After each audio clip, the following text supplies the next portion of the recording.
butyl group there. Let's put a iodine over here. What other group could we put somewhere? Let's perhaps put a methyl group there. And the fun thing about this is that you can put any group anywhere you want and just, so let's convert this 2D structure into a chair. And there should be 2 of them. So the first thing that we want to do is,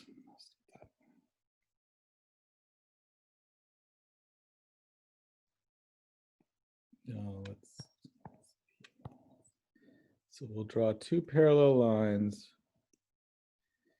make a point, and then hopefully this line will be parallel to that. This line will be parallel to that. So this is our first chair. And if I'm just going to draw this little arrow like this, our next chair, when we do the equilibrium, the point should be, the pointy end should be pointing towards it. So to start that, you'll notice that these 2 lines are basically going,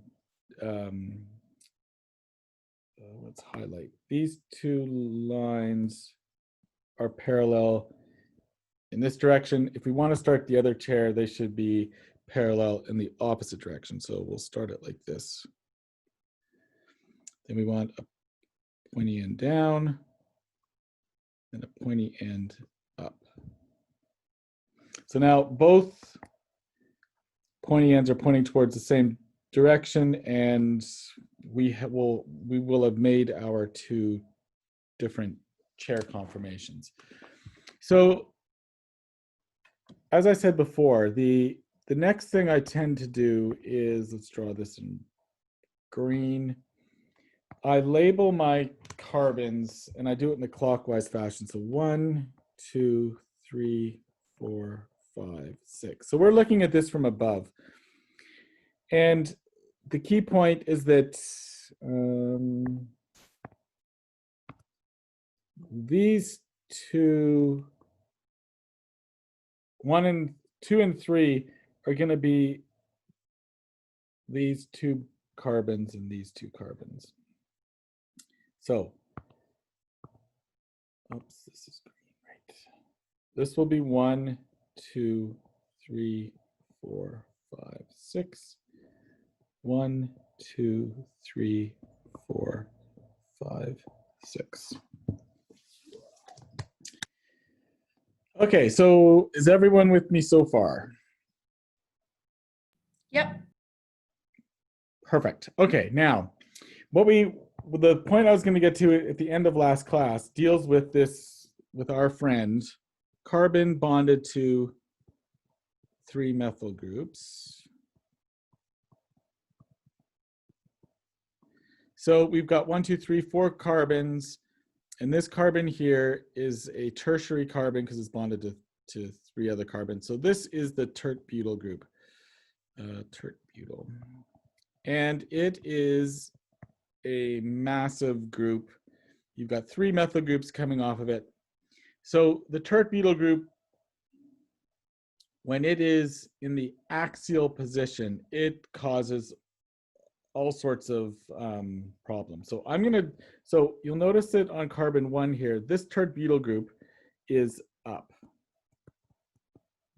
So I'm going to draw this. This is a peak, so this would be straight up.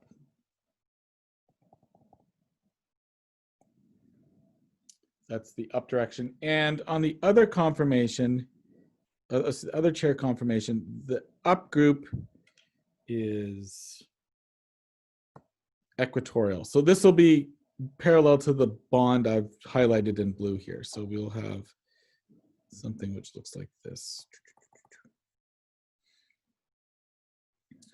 All right, now, okay, so I've put our tert-butyl groups on, and in both cases they are up, just like the wedge is on carbon 1.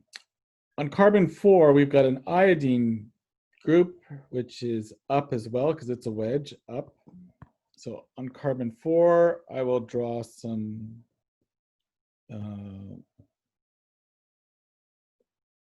iodine. So this will be parallel to the lines which are yellow and green in this case. So here is our I. So this one is up, and you'll notice that it's equatorial. This tert butyl group here is axial. Over here, this up one is equatorial. So the iodine here, it's a peak up. The iodine should be up, and this it's up, but it's also axial. Okay, good. Last but not least, a methyl group on carbon 5, and it is down. So carbon 5, this will be parallel. Let's get a red. This bond here should be parallel to this bond there. And it's equatorial, and it's down. So this is down. Because this proton here is pointing up. And on the second chair conformation, we will have the methyl group down. And so in this case, I'm just going to make this really a long bond here. The down group is axial. So when you go from one chair to the other, all the groups that were equatorial should change to groups that are axial. And all of the axial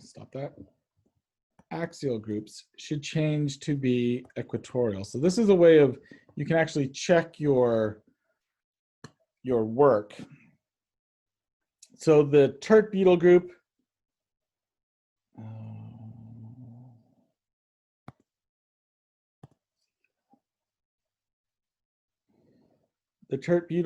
in one conformation is axial, then it becomes equatorial. So that's good.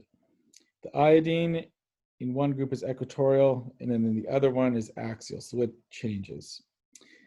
The methyl group, which is equatorial, is now axial. So all of the groups have interconverted, which is what we want to do. They're still either up or down. That's still consistent.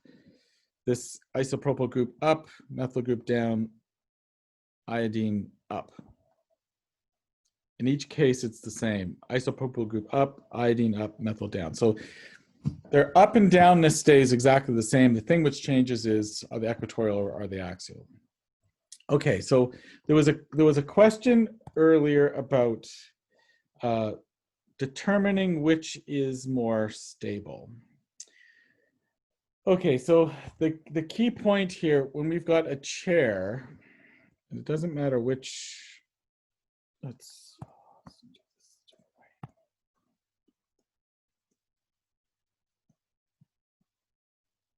way. Oh, this chair is ugly. Ugly.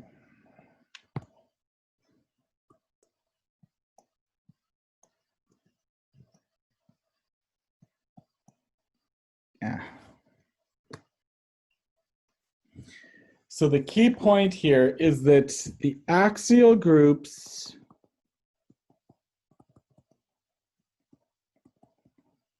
on each side of the chair, so there's going to be a grand total of 6. I'll draw the ones that are down now.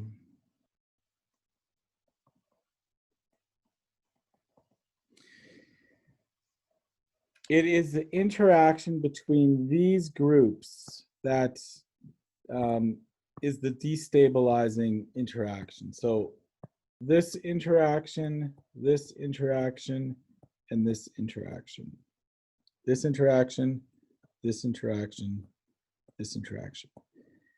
So this is steric. It's a steric strain here, and it's the 1,3 diaxial steric strain. And it's basically, if we were to draw Newman projections of this, These are, it's basically like a Gauss conformation. And I think in the last class, we did that. Right, so if we were to look down the various bonds,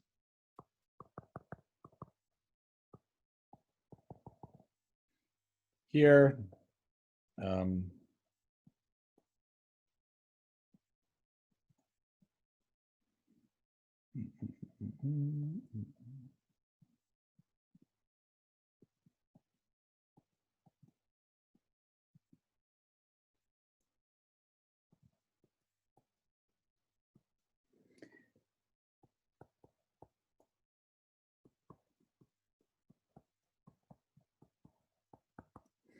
so this, of course, is our old friend, the Gauss. This is steric. Now, in a chair, if you've got a group which is axial, and I'll draw this CH3 here, because the axial ones are the ones which are straight up or straight down. And let's draw a CH3 over here. You will notice that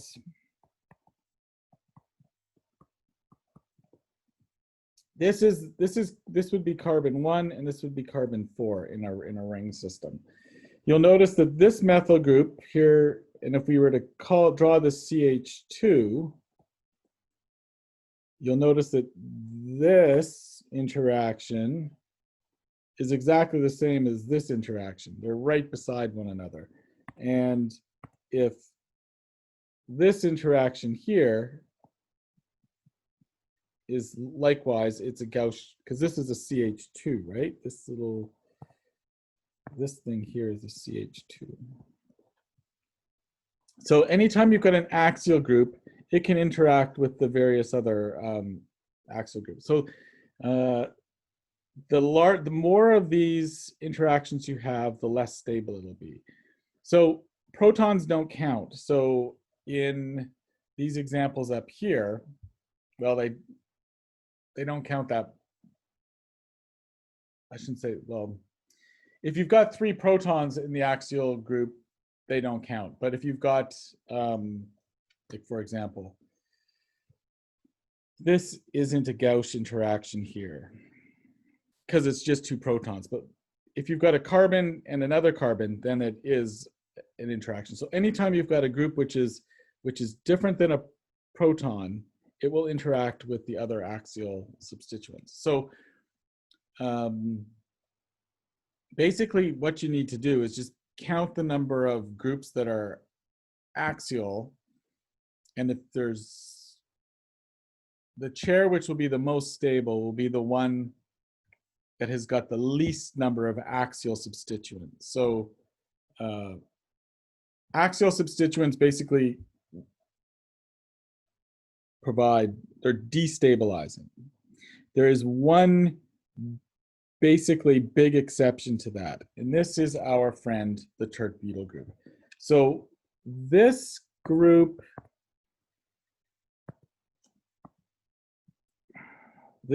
here, you can't see that. Let's make it pink. This group here is so big that I think the energy for this is close to 23 kilojoules per mole. It is so large that the tert butyl group is always going to take the axial, the equatorial position. So it is so destabilizing when it's axial that it'll ring flip and become equatorial. So despite the fact that on this carbon on the right-hand side here, this chair on the right-hand side, there's a whole series of interactions here. So this methyl group is interacting with those protons. This iodine is interacting with these 2 protons. But that doesn't equal the energy of this big massive isopropyl group interacting with these 2 protons. So if like the tert butyl group is so large that it will always adopt the equatorial position. Unless, of course, you've got a chair which has got 2 tert butyl groups on it. And one would be equatorial, one would be axial. But in all the other examples, it always adopts the equatorial position. And so chemists have basically used this in a whole bunch of their studies of chemistry. They'll put a tert butyl group on a chair, and then that's going to, so if you've got a tert butyl group,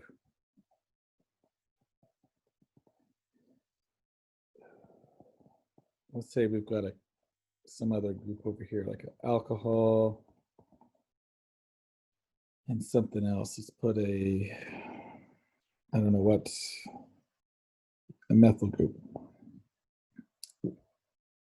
This equilibrium is going to be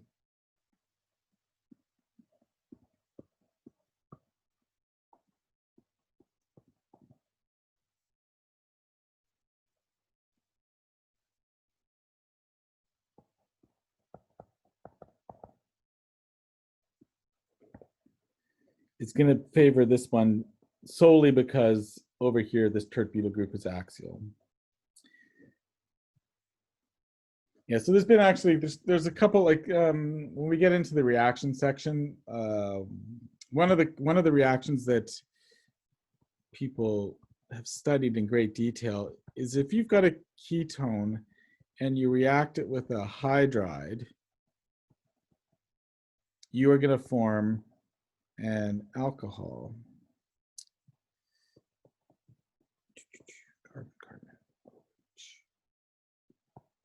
There's a couple of steps in there. And if you've got like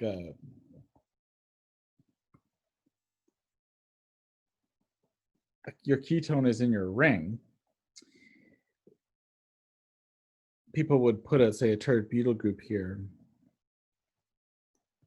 And then they would do the experiment about how this hydride attacks, because there's two different ways it could attack. It could attack this way, or it could attack this way.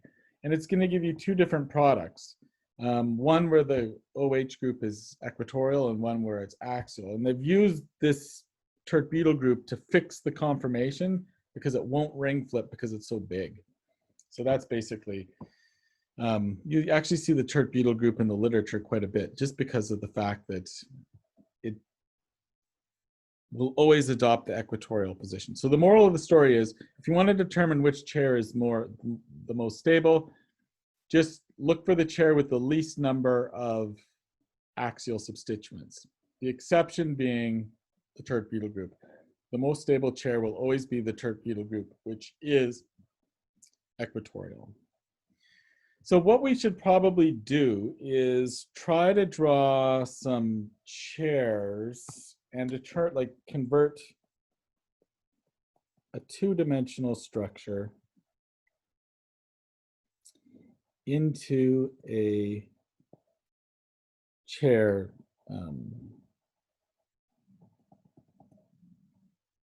Let's do this, say this is,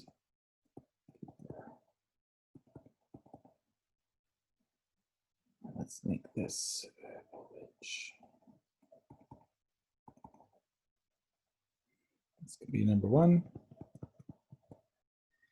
And maybe we could convert, try this.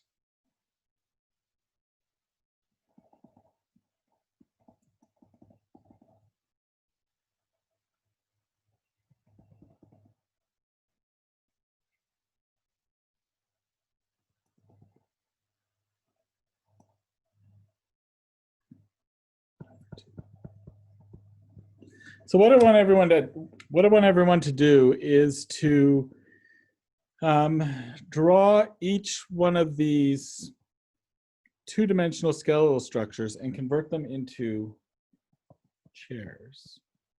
And put the substituents on and see if we've got which of the two conformations is the most stable.